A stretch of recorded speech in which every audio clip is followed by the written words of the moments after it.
hedef kutlu düşe, baş koyduk bu yürüyüşe, ak sevdayla dirilişe. Söyle var mısın, söyle var mısın?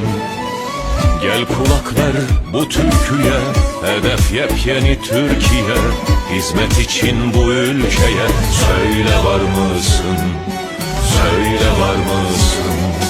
Dertlere derman bulmaya, binlerce gönül almaya, milletin sesi olmaya. Söyle var mısın, söyle var mısın?